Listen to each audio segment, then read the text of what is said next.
우리 주님께서 우리를 사랑하십니다. 우리 주님께서 지금도 살아 역사하셔서 우리를 도우시고 우리에게 힘을 주시는 좋으신 하나님이십니다. 얼마나 고마운지. 우리는 무더위 가운데 기도도 힘들고 예배 드리는 것도 힘들고 일하는 것도 힘드는데 우리 주님은 졸지도 아니하시고 주무시지도 아니하시고 보좌 우편에서 우리의 이름을 부르시면서 지금도 기도해 주십니다. 여러분, 이러한 좋으신 주님이 우리의 주님이십니다. 이런 주님을 믿는 우리 믿음의 사람들은 담대하게 세상을 향하여는 정말 좀 담대함이 필요해요. 비록 우리가 가진 것이 조금 없고 좀 부족하고 세상 사람들과 비교할 때 좀 내놓을 것이 없어도 예수님 때문에, 나를 도우시는 그분 때문에, 마치 다윗이 골리앗 앞에 나아갈 때 내가 의지하는 내 하나님의 이름을 힘입어 나는 너에게 나간다. 너는 창과 검으로 나가느냐? 나는 그딴 거 필요 없어. 우주 만물을 창조하시고 나를 사랑하시고 내 편 되시는 하나님의 이름으로 나아간다. 보좌 우편에서 기도하고 계시는 우리 주님, 예배드리는 저와 여러분의 모습을 보시면서 기뻐하시고 또 하나님께서 또 사랑해 주실 줄로 믿습니다. 예수님께서 공생애를 3번 지내십니다. 3번. 첫 번째 유월절에는 요한복음 2장 13절 말씀을 보면 공생애 초기 사역이 나옵니다. 성전을 청결케 하기도 하시고 하는 그런 첫 번째 사역이 공생애 유월절 기간에 이루어졌던 사역이고요. 두 번째 유월절을 앞두고는 오늘 본문을 우리가 읽었습니다. 그러니까 예수님의 공생애 제2년 한국 달로 말하면은 4월, 3, 4월쯤 됐을 때, 그때 예수님께서 오병이어의 기적을 베푸십니다.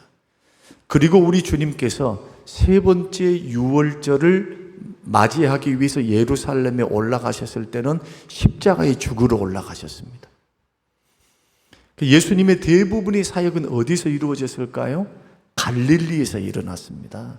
소외된 사람들, 병든 사람들, 못 배운 사람들, 가난한 사람들, 주로 기득권을 갖고 있는 사람들에게 주로 많은 복음을 증거하거나 주님의 세상에 구주로 오신 것이 아니고 약자들, 의지할 것이 하나님밖에 없는 사람들, 그리고 이 사람들은 세상에서 내놓을 것이 없고 의지할 것이 없으니까 갈급합니다. 하나님 나라가 임하기를, 메시아가 오시기를 간절히 대방하고 소망하는 사람들에게 주님은 찾아오셔서 혈루증 여인을 앓는 여인에게는 여자여 내 믿음이 크도다.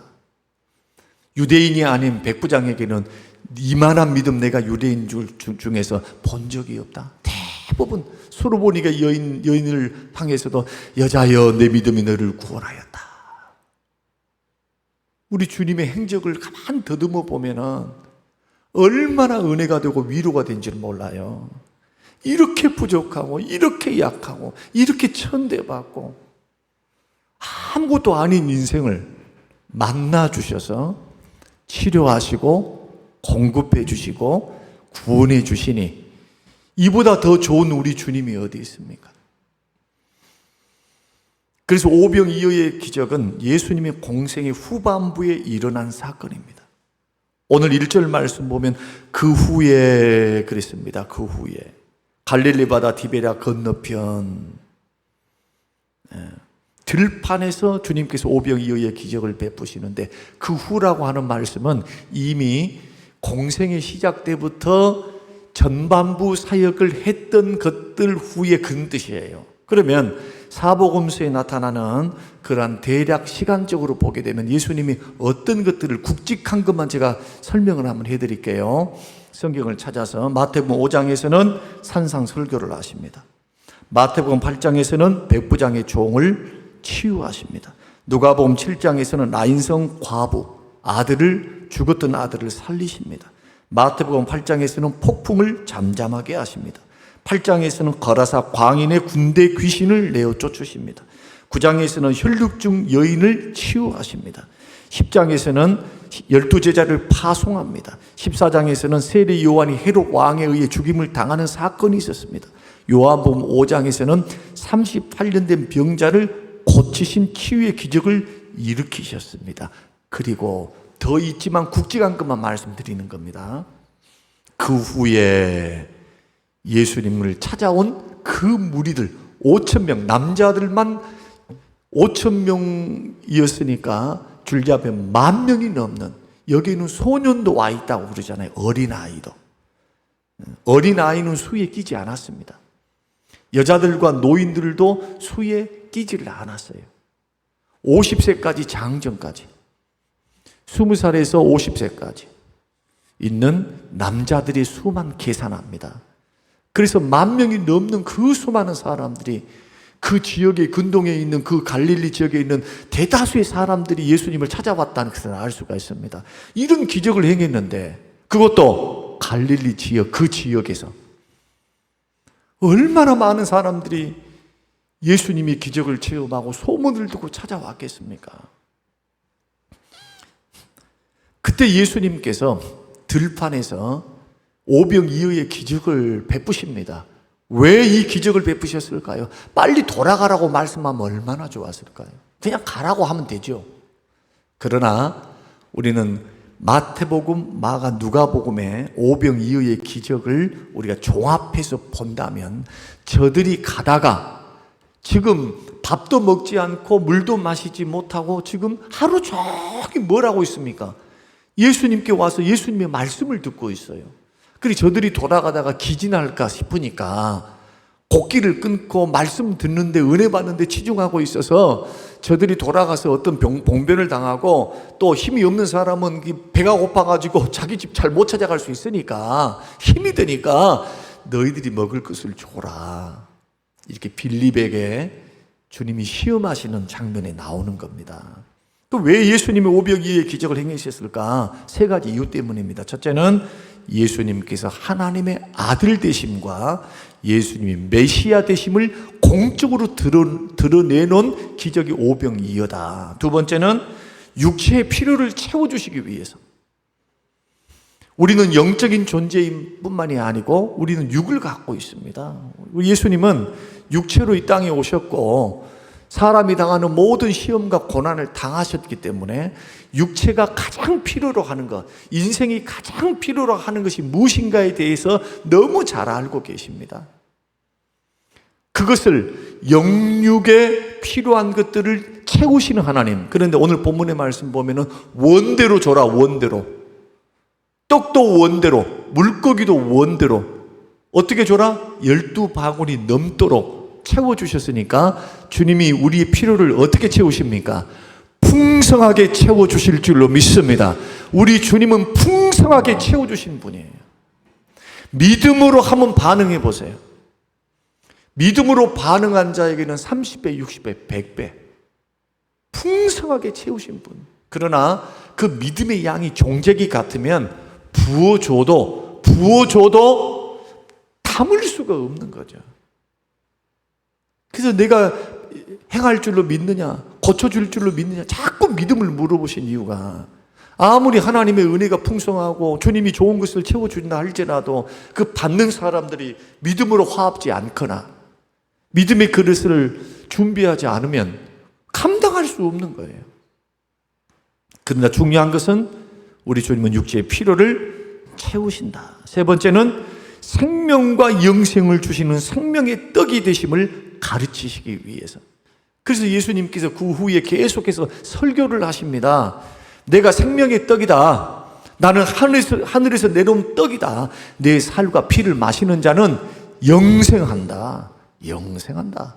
사람은 떡으로만 사는데 아니야. 사람은 떡으로만 사는 것이 아니오. 여호와의 입에서 나오는 말씀으로 산다. 이것은 마태복음 4장에서 예수님께서 마귀의 시험을, 돌을 떡덩이로 만들라 하실 때 예수님이 그렇게 신명기 말씀을 통해서 본질적인 것은 뭐냐? 먹고 살아서 100년도 누리고 못 사는 이 육신의 생명만이 중요한 것이 아니라 영원히 사는 영생이 더 중요하다는 거예요. 이것을 바라볼 줄 알아야 기독교 신앙인입니다.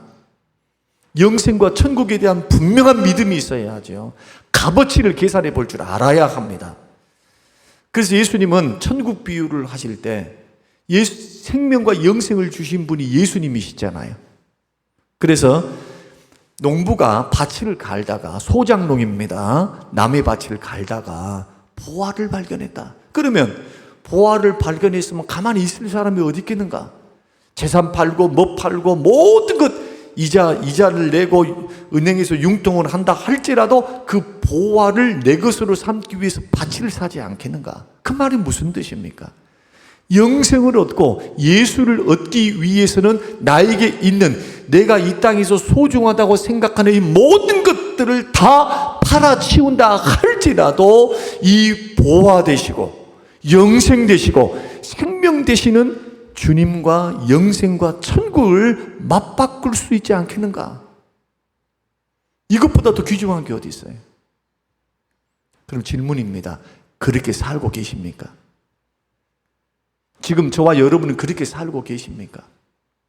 영생의 가치, 구원의 가치, 천국의 가치가 이 지구상에 있는 우주 만물보다도 더 귀한 한 영혼을 살릴 수 있는 값어치이기에, 예수 생명이기에 우리가 누리고 있고 보고 있는, 우리가 그렇게 원하고 소원하는 돈, 명예, 잘됨, 형통, 편안함, 안일함, 누리고 즐기는 거, 사람 체면 세우는 거, 사람 도리하는 거, 이거 하지 말라는 거 아니잖아요. 그러나 더 큰 값어치가 있다는 것을 오병이의 기적 이후에 가르치시는 겁니다. 그리고 군중들이 떡을 얻어먹고 기적을 보고 예수님을 찾아오니까 예수님이 도망가 버려요. 억지로 왕으로 삼으려 하니까 도망가고, 또 예수님이 제자들과 더불어서 저 디베랴 쪽으로 풍랑 이는 바다를 걸어오셔가지고 풍랑을 잠잠케 하시고 막 이런 일들이 있었죠. 그래서 이제 곧 예수님이 그것을 다 잠잠케 하시고 제자들과 함께 딱 가 있으니까 그 이튿날, 성경 여러분 6장 읽어보세요. 이튿날 무리들이 예수님을 따라서 대거 또 따라와요. 그리고 만나서 예수님을 이렇게 인사를 드립니다. 그때 예수님께서 대뜸 하는 소리가 뭡니까? 너희들이 나를 찾아왔는데 그 기적을 보고, 오병이어의 기적을 보고 나를 믿기 위해서 온 것이 아니고 나를 통해서 떡 먹고 배불러서 왔다. 그래서 예수님이 뭐라고 말씀하시느냐? 썩을 양식을 위해서 일하지 말고 썩지 아니할 양식을 위해서 일을 하라. 그러면 또 묻습니다. 군중들이 도대체 그 하나님의 일이 뭡니까? 썩지 아니할 양식을 위한 일이 뭡니까? 하나님이 보내신 이 곧 예수를 믿는 거다. 믿고 영생을 얻는 게 하나님의 일이다. 여러분, 이 부분을 분명히 하셔야 돼요. 그래야 세상에 홀딱해서 넘어가지 않습니다.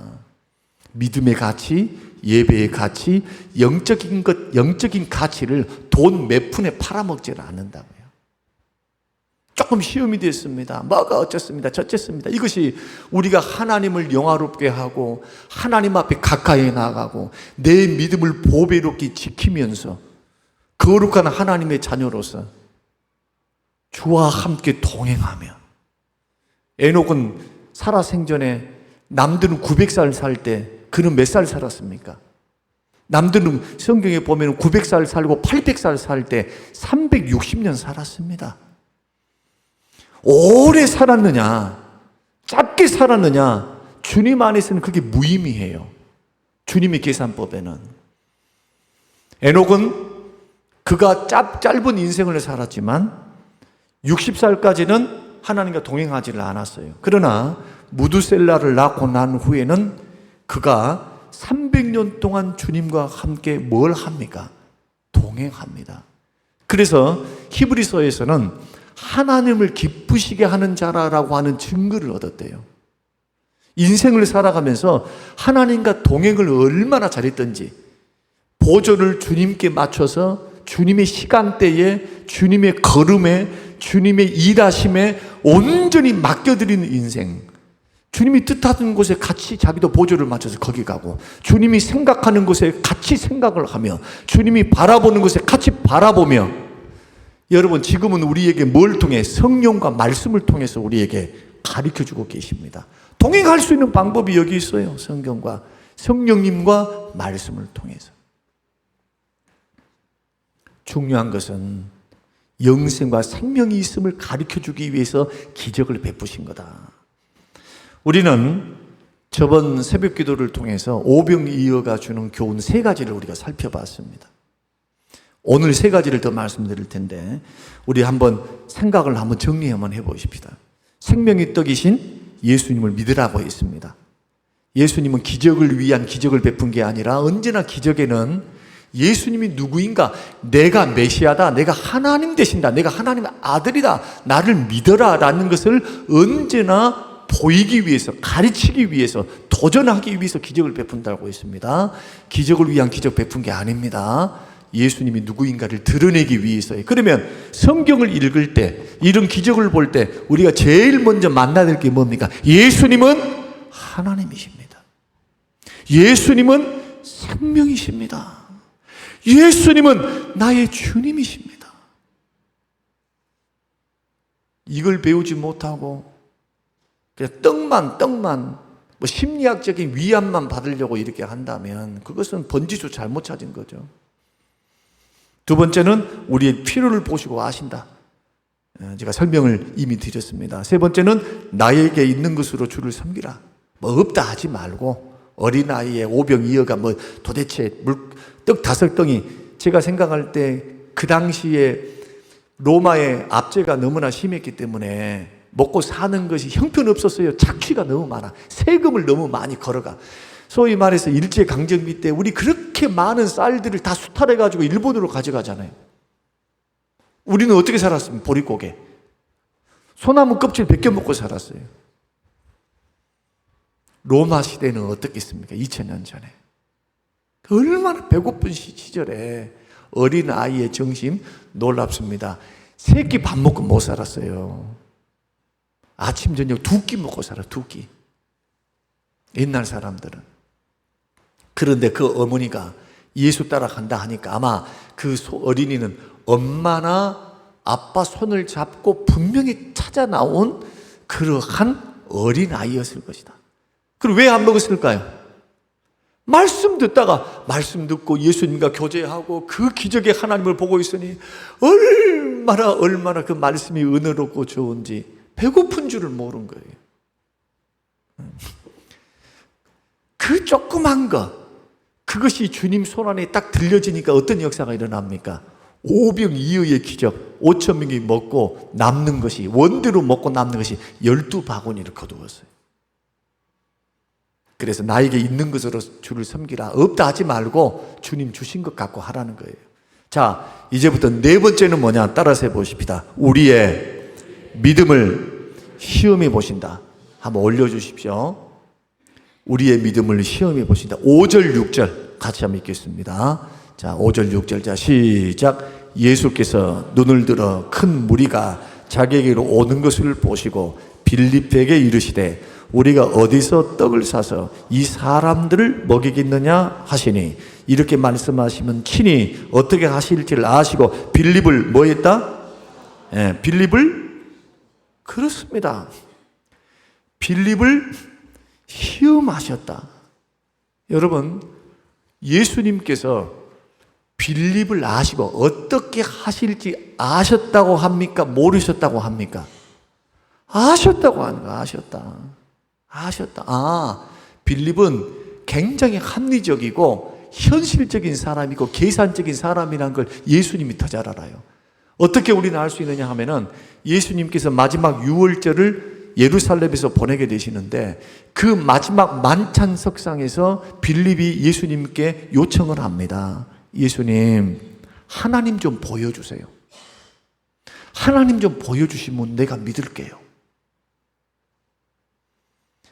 영적으로 뿐만 아니라 하나님을 만나서 보고 싶은 열망이 강했던 사람이 빌립입니다. 예수님이 뭐라고 말씀하시느냐? 빌립아, 나를 본 자는 하나님을 본 것인데 왜 하나님을 보이라 하냐? 너 지금까지 봤던 이 모든 것, 이사야가 예언했던 메시아가 어떤 분이고 메시아가 와서 할 일들이 뭔가를 네가 눈으로 똑똑히 지금 3년 동안 따라다니면서 봤는데 왜 하나님 보이라고 하느냐? 나를 본 자가 하나님을 본 것인데 왜? 하나님과 나는 하나이기 때문에. 이게 삼위일체 신비거든요. 하나님이 육신을 입고 이 땅에 오신 사건이 바로 성육신 사건이에요.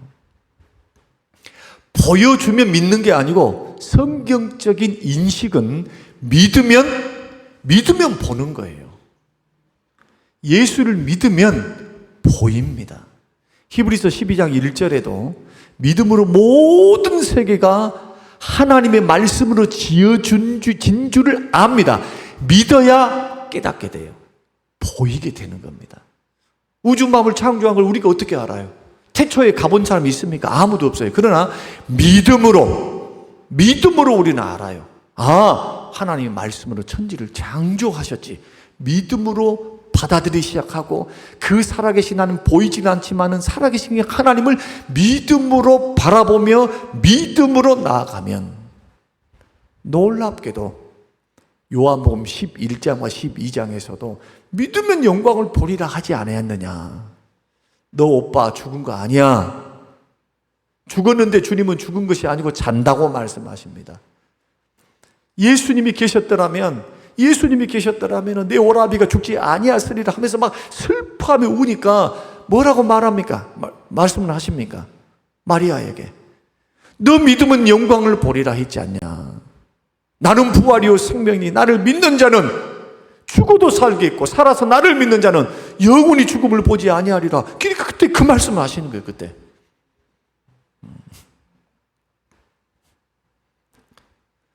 주님이 불가능할 것 같은 환경을 우리에게 허락하시고,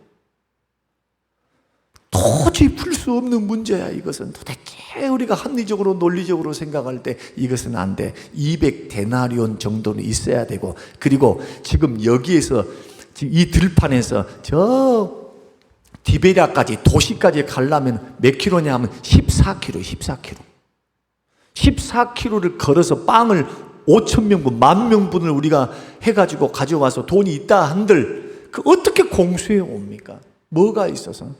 아무리 생각해봐도 이것은 불가능한 일들인데, 우리 주님은 그런 환경을 통해서 뭘 기대하시느냐? 그가 믿음에 실패할 것을 기대하지 않습니다. 그가 그렇게 생각할 걸 알아요. 꼭 기억하시기 바랍니다. 여러분들이 믿음으로 반응하지 않을 것도 알아.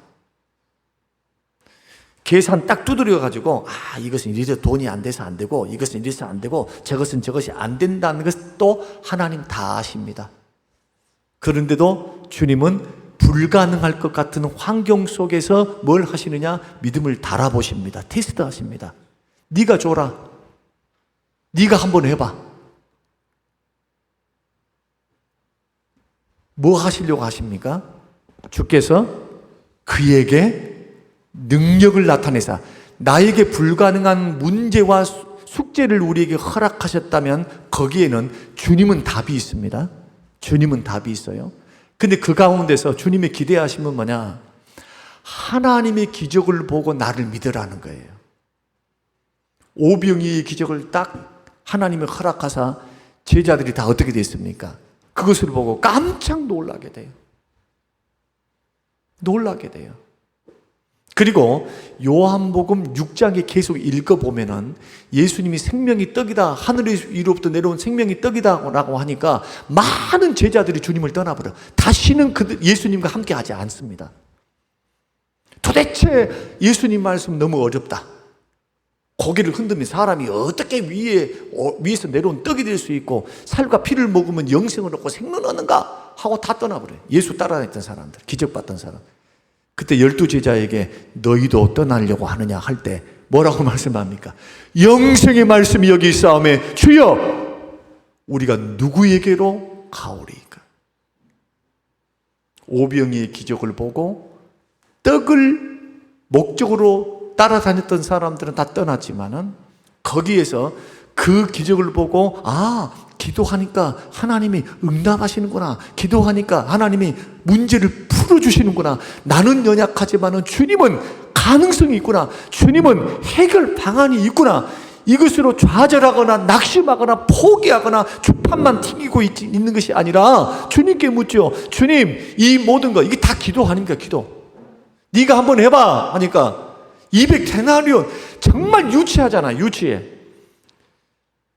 주님이 오병이어의 기적을 베풀기 전에 이미 제자들은 뭘 봤습니까? 라인성 과부의 아들, 죽은 아들이 상여를 메고 오는데 주님이 거기에서 불쌍히 여기사 관뚜껑에서 이미 관에 못을 박아놨는데 살려내버려요. 살려내버려. 그걸 제자들이 다 보고 있었는데 아직도 믿음이 약해. 그런 자들에게 주님이 계속해서 보이시는 겁니다. 기적을. 이것을 통해서 믿음이 더 견고해질 수 있도록, 견고해질 수 있도록, 그래서 기적을 보고 더 큰 믿음을 가지라고 우리에게 불가능한 것 같은 어려운 일들을 허용하신다는 거예요. 그러니까 예수 믿는 사람들은 그것을 바라볼 때마다 어떤 기회로 삼아야 되느냐? 예수를 만날 수 있는 절호의 기회, 내 믿음을 키울 수 있는 절호의 기회로 삼아야지, 할 수 없다고 좌절하거나 포기하는 것은 안 된다. 어떻게 하면 좋겠습니까? 성령께서 일하실 수 있도록, 주님께서 나의 인생과 삶 속에 일할 수 있도록 문을 항상 성령께, 예수님께 열어 놓아야 될 줄로 믿습니다. 아니 내가 못한다 해가지고 그냥 여기에 합리적이고 막 이런 사고에만 있어서 하나님의 가능성까지 묻혀버리면 안 되죠. 이걸 배워야죠. 여러분 오병이의 기적을 보면서 배우면서 여러분 뭘 배우십니까? 오늘 설교를 들으시면서 옛날에 있었던 기적이야 이렇게 믿습니까? 아니면 예수님은 어제나 오늘이나 동일하신 하나님, 전능하신 하나님, 하나님 사전에 불가능이 없으신 그런 능력의 하나님이심을 여러분 믿습니까? 이분을 믿어야 되는 거예요. 이 하나님을 믿어야죠. 그래서 어려운 문제가 오면 좌절하라고 하나님께서 허락하신 게 아니다. 포기하라고, 원망 불평하라고, 신색 한탄하라고 하나님께서 문제를 주신 거 아니다는 거예요. 이미 압니다. 계산할 것도 알고, 약해서 좌절할 것도 알고, 부족할 것도 알아요. 그런데 주님의 목적은 뭐냐? 믿음 키우는 거예요. 믿음. 내가 구원주, 능력의 하나님, 해결하신 하나님됨을 너에게 보여서 너는 나를 믿는 믿음으로 승리하며 성령하기를 원한다. 그래서 믿음이 연약한 사람들에게도 주님이 테스트하고 시험하시는 거예요. 오병이어를 통해서 빌립에게 분명히 보이신 겁니다. 사람의 힘으로는 안 되지만, 너의 힘으로는 안 되지만 나의 능력으로는 모든 것이 가능하다. 이렇게 믿어야 돼. 이렇게 믿는 사람들이 기도를 안 한다, 이렇게 믿는 사람이 예배 자리에 안 나온다, 어불성설이에요. 더 주님께로 나가지 않는다, 이것은 있을 수 없는 일이에요. 머리로만 믿고, 아주 머리로만 믿는 거죠.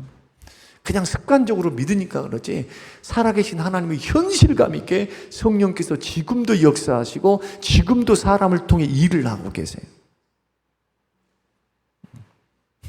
이게 네 번째입니다. 다섯 번째는 공급하시는 하나님을 계산하라는 겁니다.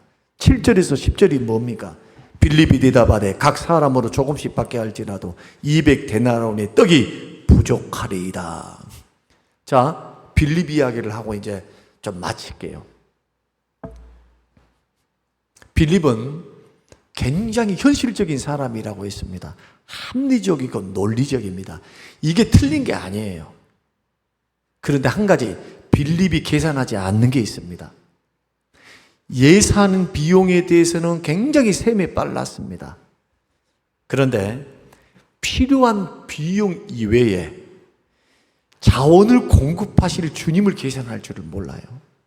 주님의 능력을 계산에 넣지를 않았다는 겁니다. 여러분, 신앙생활을 잘한다는 게 뭡니까? 믿음 생활을 잘한다는 게 뭡니까?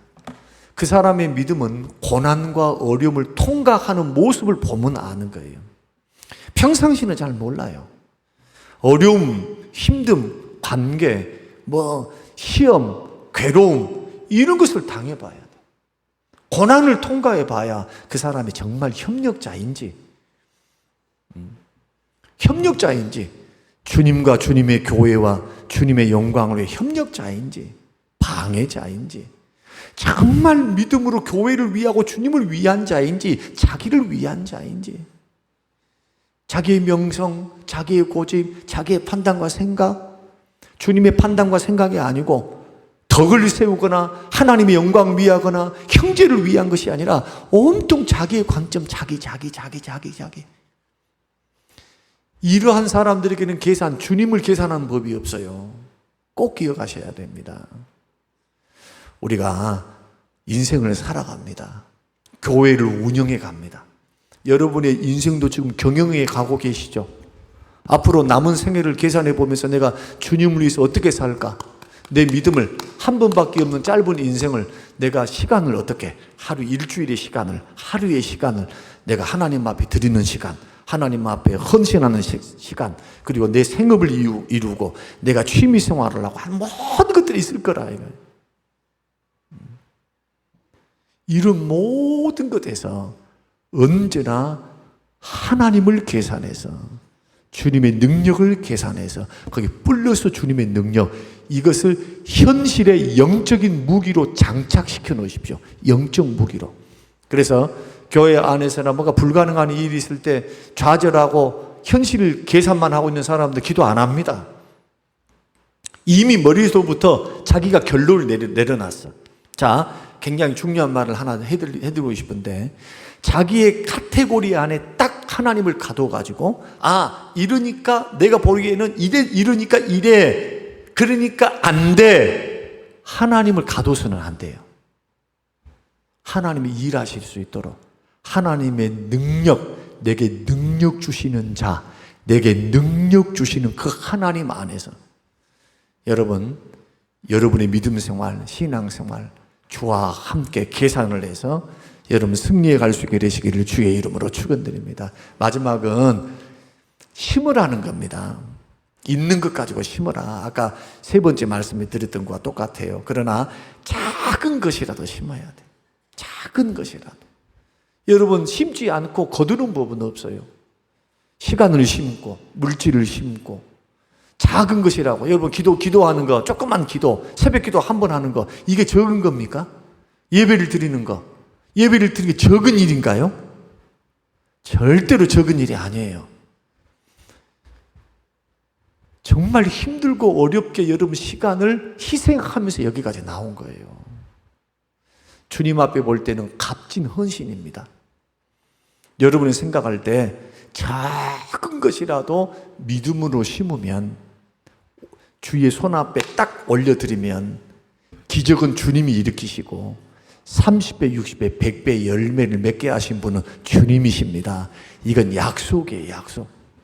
그래서 오늘 오병이어의 기적 새벽에도 한번 말씀드렸고, 오늘 3일 밤에도 말씀을 드리면서 함께 은혜를 받고, 저는 정말 부지런하게 오병이어가 주시는 교훈들을 하나하나씩 붙잡고 한번 묵상했으면 좋겠어요.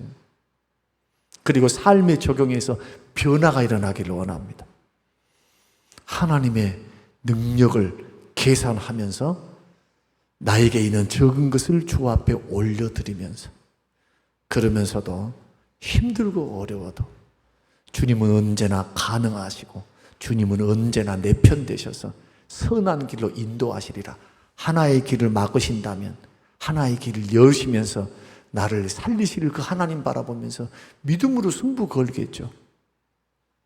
이런 사람을 보시며 주님이 기뻐하지.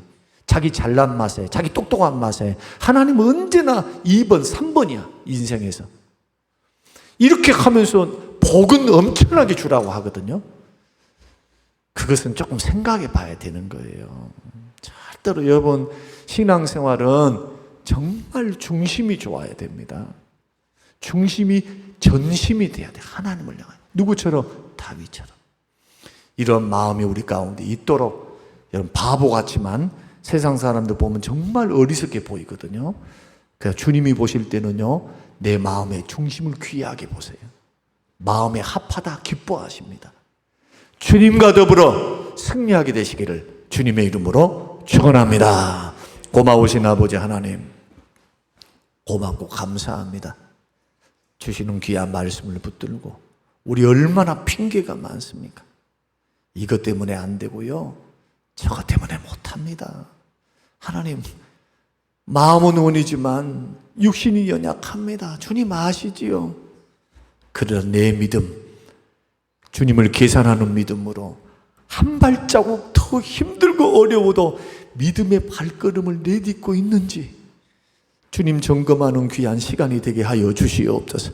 주여, 적은 믿음에서 큰 믿음으로, 주님을 계산하는 믿음으로, 주님은 가능하시다는 믿음으로 주님 걸어갈 수 있는 힘든 하나님의 백성들 될 수 있도록 축복하옵소서. 감사드리며 예수님 이름으로 기도합니다. 아멘. 하늘에